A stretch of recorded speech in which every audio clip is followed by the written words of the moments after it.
इस वक्त पूरे देश में चर्चा इसी बात को लेकर हो रही है कि छात्र आंदोलन के बाद सरकार जिस कड़े कानून की बात कर रही है वो कड़ा कानून कब तक अपनी पूरी शक्ल लेगा और आकार लेकर लागू हो जाएगा।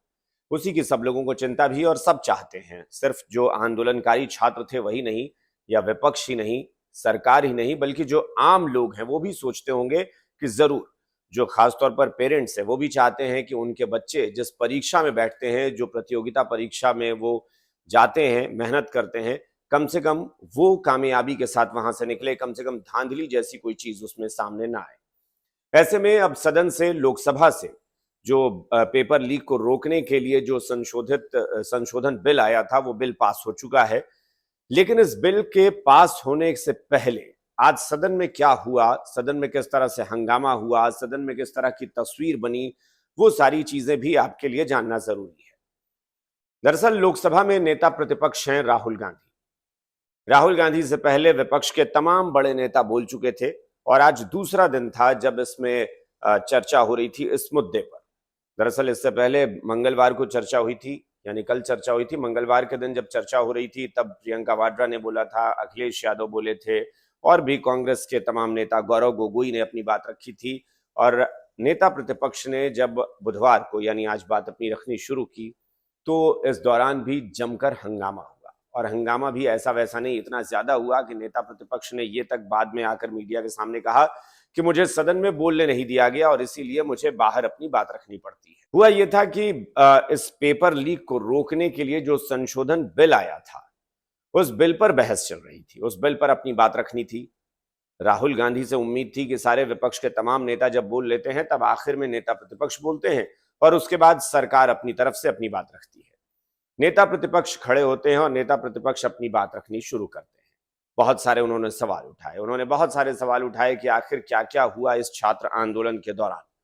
उन्होंने कहा कि पुलिस ने जो गोली चलाई है, पुलिस ने जो फायरिंग की, या पुलिस ने जो छात्रों के साथ मारपीट की है, उन पर अत्याचार किए हैं, उसके लिए जिम्मेदार कौन है। उन्होंने कहा कि या तो अमित शाह ये मान लें कि उनकी जानकारी में अगर कुछ नहीं है, इसका मतलब वो लापरवाह हैं, वो गृह मंत्री के तौर पर अयोग्य हैं।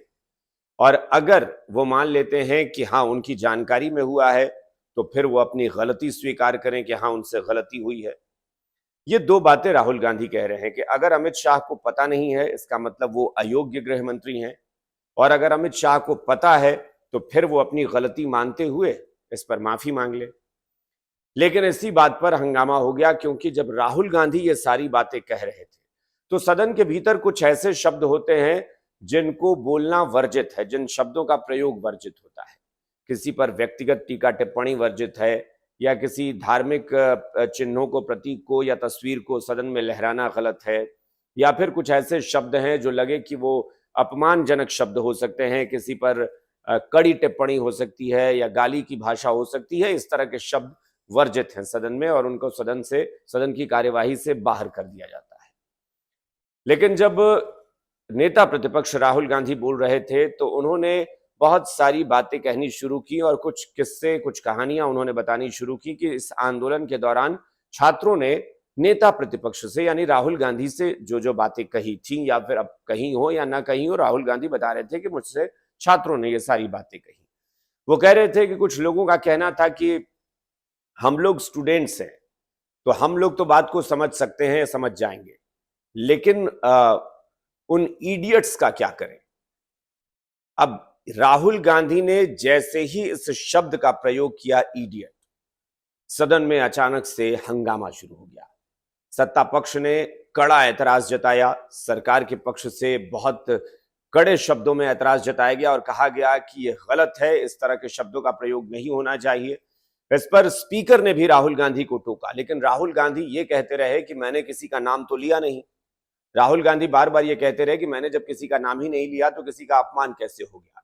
लेकिन राहुल गांधी ये भूल गए कि दरअसल वो जब ये बात कह रहे थे तो उन्होंने दो तीन शब्दों का इस्तेमाल किया जिससे साफ तौर पर लगा कि वो देश के बड़े नेताओं पर, या तो प्रधानमंत्री पर या गृह मंत्री पर या शिक्षा मंत्री पर निशाना साध रहे हैं, और इसीलिए उन्होंने इन शब्दों का प्रयोग किया था।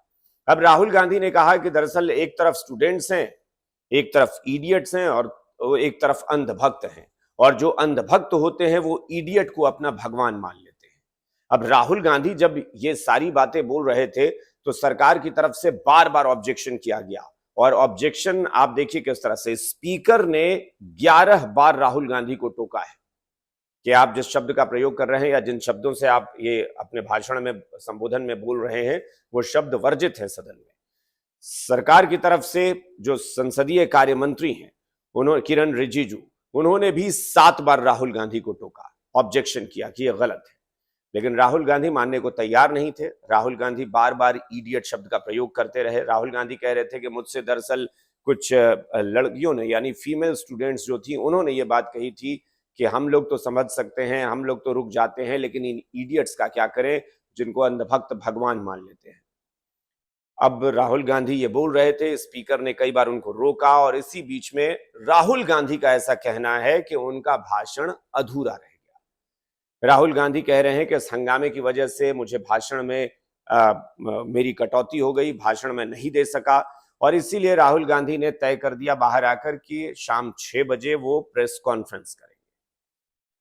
शाम 6 बजे, और शाम 6 बजते ही राहुल गांधी प्रेस कॉन्फ्रेंस, हालांकि राहुल गांधी की जो प्रेस कॉन्फ्रेंस थी उसको आप अलग किस्म की प्रेस कॉन्फ्रेंस कह सकते हैं, यानी वो खुले में आकर बाहर जो प्रेस कॉन्फ्रेंस होता है कि मीडिया के सामने माइक पर बोलना, उस तरह की नहीं थी। दरअसल राहुल गांधी, सब लोग जानते हैं कि एक हॉल में बैठते हैं, एक हॉल में जाते हैं, पीछे एलईडी स्क्रीन लगी होती है, और उसी पर वो वीडियोज वगैरह दिखाते हैं, और तब सामने से क्वेश्चन आंसर वाला सेशन चलता है। और राहुल गांधी ने एक बार फिर वही किया। राहुल गांधी ने इस आंदोलन के दौरान की कुछ तस्वीरें दिखानी शुरू की। वो तस्वीरें दिखाई जिसमें उन्होंने कहा कि दिल्ली पुलिस जिस लाठी का इस्तेमाल कर रही थी उसमें कीलें लगी हुई थी, इससे पीटा गया है। उन्होंने कहा कि जिस लाठी का इस्तेमाल हुआ था वो शॉक बैटन था, यानी कि उसमें करंट के झटके लग रहे थे उस लाठी में, उसका इस्तेमाल किया गया। उनका कहना था कि जो सादी वर्दी में, या फिर कहें कि प्लेन कपड़े में, जो प्लेन क्लोथ्स में जो लोग थे वो कौन थे, दिल्ली पुलिस के लोग थे या वो बीजेपी आरएसएस के लोग थे, ये स्पष्ट नहीं है। उनका कहना था कि पैलेट गन का इस्तेमाल हुआ, ये भी गलत था। तो ये तस्वीरें दिखाकर राहुल गांधी कह रहे हैं कि ये मामला खत्म नहीं हुआ है। राहुल गांधी कह रहे हैं कि आंदोलन भले ही अभी रुका है, लेकिन ऐसा नहीं है कि ये लड़ाई खत्म हो गई है। हमें स्टूडेंट्स के लिए न्याय चाहिए, जो छात्र आंदोलन कर रहे थे उनके लिए न्याय चाहिए। और राहुल गांधी ने डिमांड क्या की है, वो कह रहे हैं कि शिक्षा मंत्री के इस्तीफे से बात नहीं बनेगी। अब प्रधानमंत्री से राहुल गांधी मांग कर रहे हैं कि गृह मंत्री अमित शाह को मंत्रिमंडल से बर्खास्त कर दिया जाए। राहुल गांधी का कहना है कि अमित शाह को अपने पद पर बने रहने का नैतिक अधिकार नहीं है, क्योंकि वो देश के गृह मंत्री हैं और दिल्ली पुलिस उनके ही अधीन है, गृह मंत्रालय के अधीन है। आपको बता दें कि दिल्ली पुलिस, दरअसल दिल्ली जो है वो केंद्र शासित प्रदेश है, और यहाँ जो है, हालांकि यहाँ पर मुख्यमंत्री हैं, सीएम भी होते हैं, लेकिन केंद्र के अधीन बहुत सारी चीजें, यहाँ पर जो पावर है तब काफी कुछ केंद्र के अधीन है। और यही वजह है कि दिल्ली को पूर्ण राज्य का दर्जा नहीं मिला हुआ है, तो दिल्ली पुलिस भी केंद्र के अधीन है। जो गृह मंत्रालय केंद्रीय होता है, यानी अमित शाह मंत्री हैं गृह मंत्री, तो उनके अधीन दिल्ली पुलिस आती है। इसलिए राहुल गांधी कह रहे हैं कि जब दिल्ली पुलिस आपके अधीन है और उसने एक्शन लिया है, उसने छात्रों पर अत्याचार किया है, बर्बरता की है, तो फिर क्यों नहीं गृह मंत्री को पद से हटाया जाए। तो राहुल गांधी ने एक डिमांड कर दी, ये 6 बजे की जो प्रेस कॉन्फ्रेंस जो कहा जा रहा है कि जिसमें राहुल गांधी आकर अपनी बात रख रहे थे, उन्होंने बहुत सारी तस्वीरों के जरिए पहले तो ये सारी चीजें दिखाई। उन्होंने कहा कि पैलेट गन का इस्तेमाल हुआ, उन्होंने कहा कि शॉक बैटन का इस्तेमाल हुआ, उन्होंने कहा कि सादी वर्दी में लोग थे, ये गलत था, उन्होंने कहा कि लाठियों में कीलें लगाई गई थी, वो गलत था। ये सारी चीजें राहुल गांधी बता रहे थे। दूसरी बात, वो कह रहे थे कि जो महिलाएं थी, जो छात्राएं थी, उनके साथ भी दुर्व्यवहार हुआ, उनके साथ भी पुलिसकर्मियों ने बुरा बर्ताव किया। इन सारी चीजों पर अब पुलिस पर एक्शन हो और गृह मंत्री को बर्खास्त किया जाए। दूसरी डिमांड राहुल गांधी ने क्या की है कि अगर छात्रों को न्याय दिलाना है, उनके साथ इंसाफ करना है, तो सुप्रीम कोर्ट की मॉनिटरिंग में एक हाई पावर्ड कमेटी का गठन किया जाए। तो एक ऐसी कमेटी का गठन हो जो जांच समिति बने, यानी जो सुप्रीम कोर्ट मॉनिटर करे जिसे, और वो जांच करे कि आखिर इस आंदोलन के दौरान दिल्ली पुलिस ने जो किया वो कितना सही था, या सरकार की उसमें क्या भूमिका थी। राहुल गांधी की इस मांग पर अब जाहिर तौर पर सत्ता पक्ष हमलावर है, और सत्ता पक्ष कह रहा है कि राहुल गांधी इस पर राजनीतिक रोटियां सेक रहे हैं, ये सिर्फ पॉलिटिकल स्टंट है, पॉलिटिकल एजेंडा चला रहे हैं। राहुल गांधी सरकार की उस ईमानदार कोशिश की तरफ नहीं देख रहे जो सरकार पेपर लीक को रोकने के लिए कड़ा कानून बनाने के लिए प्रयास कर रही है। एक बार भी ये सत्ता पक्ष का कहना है कि राहुल गांधी सदन में भी बोल रहे थे, राहुल गांधी बाहर भी बोल रहे थे, वो ऐसे ऐसे मुद्दों पर बोल रहे हैं जो मुद्दा खत्म हो चुका है। जब जो आंदोलनकारी छात्र थे, जो सीजेपी यानी कॉकरोच जनता पार्टी ने जो आंदोलन ऑर्गेनाइज किया था, जब उसके साथ सरकार बातचीत करके एक समझौते पर पहुंच चुकी है, तो फिर रह रहकर राहुल गांधी बार बार उसी विवाद के मुद्दे को छेड़ने की कोशिश क्यों कर रहे हैं? इसका मतलब है कि राहुल गांधी छात्रों को भड़का रहे हैं, उन्हें उकसा कर एक बार फिर से सड़क पर उतरने के लिए मजबूर करने की कोशिश कर रहे हैं।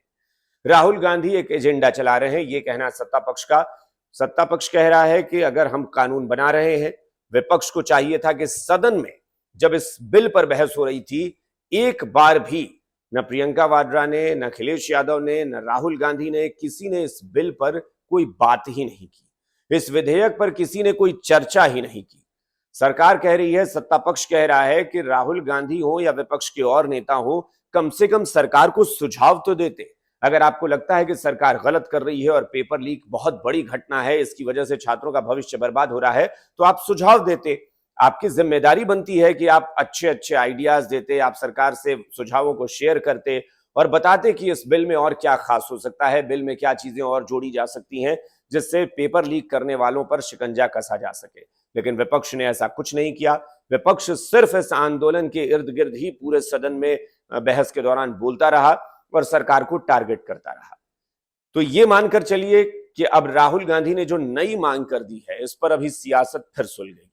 अब अमित शाह को बर्खास्त करने की मांग, यानी जो कैबिनेट में प्रधानमंत्री के बाद दूसरे नंबर पर राजनाथ सिंह हैं और तीसरे नंबर पर, प्रोटोकॉल के हिसाब से तीसरे नंबर पर अमित शाह हैं, और अमित शाह को ही बर्खास्त करने की मांग की जा रही है। लेकिन अगर पोर्टफोलियो के हिसाब से देखें तो जाहिर तौर पर प्रधानमंत्री के बाद गृहमंत्री की भूमिका होती है और गृहमंत्री को बर्खास्त करने की मांग, इसका मतलब है कि यह सियासी लड़ाई अभी और तेज चलेगी। अभी तो लोकसभा से बिल पास हुआ है, लेकिन यह हंगामा शायद अभी और बयानबाजी के जरिए सामने आएगा। इंतजार करना होगा कि राहुल गांधी इस मांग को लेकर कितने गंभीर हैं, बीजेपी इस मांग को लेकर क्या रिएक्ट करती है, किस तरह से रिएक्ट करती है, इसका हमें इंतजार करना होगा। लेकिन एक बात तो तय है कि राहुल गांधी ने सदन के भीतर जो बोला, जैसे इडियट शब्द का प्रयोग किया उन्होंने, अंधभक्त शब्द का प्रयोग उन्होंने किया, इसको लेकर बवाल हुआ और बाहर आकर अमित शाह का इस्तीफा मांगकर उन्होंने एक और बवाल का मुद्दा दे दिया है। देखते हैं आगे क्या होता है। फिलहाल जो भी जानकारी होगी हम वीडियोस के जरिए आपके साथ साझा करेंगे। आप जी बिहार झारखंड के इस प्लेटफॉर्म को जरूर देखा करें, इस पर लाइक करें, इसे सब्सक्राइब करें, फॉलो करें और हमारे वीडियोस पर कमेंट जरूर करें। नमस्कार।